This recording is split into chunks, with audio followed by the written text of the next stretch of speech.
I am finally here to see my friend's martial arts tournament.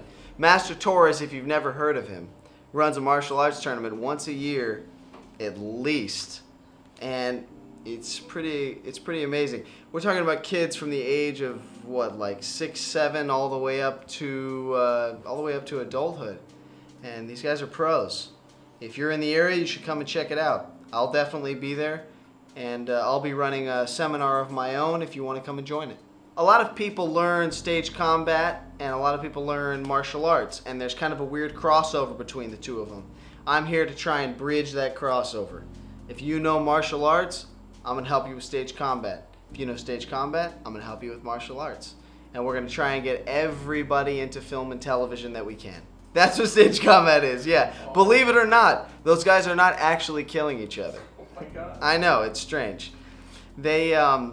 They have to choreograph an entire bit, and then a lot of these sets, I'm talking, you know, you've seen John Wick, Crouching Tiger, Hidden Dragon. There's a lot of great martial arts films that have come out recently that you might have seen.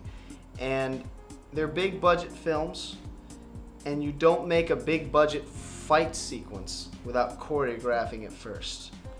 But once you choreograph something, you're left with the problem of, wait, now I know what's happening next. How do I make this seem natural? How do I make this seem normal? And that's where your stunt coordinator comes in, that's where your fight coordinator comes in, and that's what I'm here to help kids learn how to do and adults learn how to do. Because it's not easy, it's a totally different thing. You don't get to actually kick Brad Pitt in the face in the movie Troy just because it's a hardcore fight sequence. You have to learn how to not hit him in the face, but make it look like you're hitting him in the face. Otherwise it doesn't work. And you get fined and probably never work again. So I'm from Tucson, Arizona, which is a small town in Arizona, not too far from Tombstone, which there's been many movies made about, and I really love that place. Not to mention Val Kilmer playing Doc Holliday, but we won't go into that. And when I was 17, I decided I wanted to move to Los Angeles. So I graduated a year early, moved to Los Angeles, got an agent, got a manager, and started trying to book work. And it has been a little over 7 years now. And when I booked Power Rangers, it was probably one of the bigger gigs I've ever booked in my life. And now I've just been trying to build off of that. It was a really fun time. No, I'm not Muslim. Yeah, that's interesting. I get a lot of questions like that. I think it's because my name sounds so Muslim. But actually, I've only met one other Azim in my entire life, and he was 52 years old sitting in a hot tub, and definitely not Muslim. So must have been quite a meeting. It was interesting. I mean, it was, you know, it was one of those, hey, how are you? Hey, nice to meet you. What's your name? Azim. No, my name's Azim.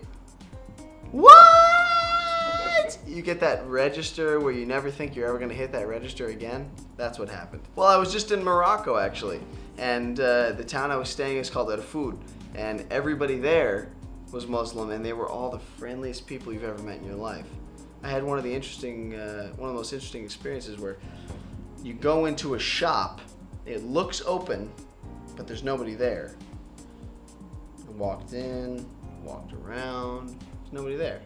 So I walk out, I look around the street, and I see the owner of the shop. He's sitting like 2 blocks down the street having coffee with another guy who owns a restaurant. And I went up to him and said, hey, is this your shop, man? And he said, yeah, that's my shop. Do you want to buy some stuff? I said, yeah. I mean, kinda, yeah. Can we go in? He said, sure, hold on. Talks to the guy he's sitting with. That guy makes food and tea and brings it over, and we eat and drink while we're shopping. Beautiful. New concept. New concept. That's never happened in America ever. So I have 3 films in the works right now. Serious. One is set to come out in 2016. One is shooting right now, and the third one is in post-production. And that one is either set to come out in at the end of this year or the beginning of next year. So that would be 2016 too if it comes out then. And that one's called Day for Night. One of them is called Billy Lynn's Long Halftime Walk, and one of them is called Love Goes Through Your Stomach. And I'm very excited for all of them. I hope you all get to see them and enjoy them as much as I have. The scripts are fantastic. The writers are fantastic. The directors are fantastic. The cast is fantastic. I mean, things could not be better. So I'm really hoping that everybody gets a chance to experience them. Yeah. Yeah.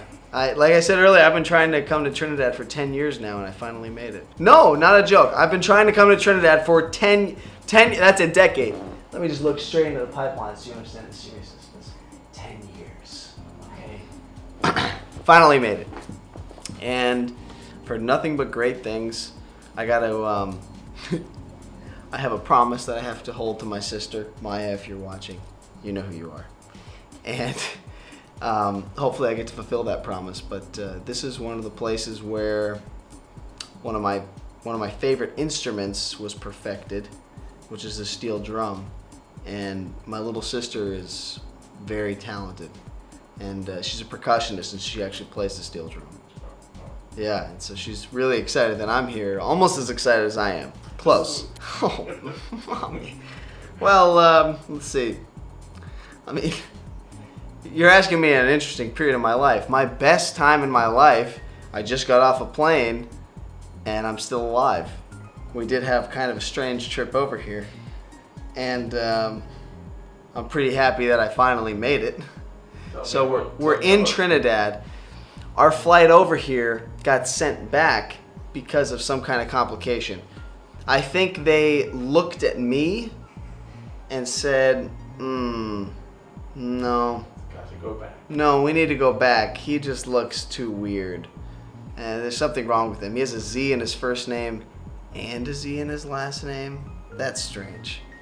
So, 2-hour delay there. We finally made it, and I'm feeling pretty happy about that. My worst time was probably middle school. Yeah, it was middle school. What was bad about middle school? You know, we don't really need to go into that. Just know that I was very young and in my teenage years, and it was a funky time. It was okay. Okay, so my OMG moment, when I was working on Power Rangers Megaforce, the boom operator, y'all know what a boom operator is, the guy who holds the microphone, he's got a big pole and he holds it right over your face, had also worked on The Lord of the Rings. And I didn't know this at the time. I asked him, so, you know, what would you say is your most memorable thing? You know, most memorable person you've held the mic over. And he said, oh bro, I think that'd have to be Sir Ian McKellen. I held the mic over Sir Ian McKellen's head when he said, you shall not pass. And I looked at him like it was crazy because I could not believe what I was hearing. I'm a huge Lord of the Rings nerd. And I couldn't believe he said that because you shall not pass is, I mean, that's what I say at every red light when somebody is about to cut me off is you shall not. I mean, that's a huge line in my life, right? And he said, no, I held the mic over his head. And I asked him, you can't be serious. And he showed me a picture of him and Ian McKellen standing next to each other. And you know what I said? I'll give you one guess. You know what? No, I'm just going to tell you. I said, oh my gosh. Thank you so much for having me. I'm really, really happy to be here. Like I said, 10 years in the making, and I finally made it to Trinidad. And I hope all of you come to see me at the tournament on Friday, August 21st, or at the after party on Saturday, August 22nd.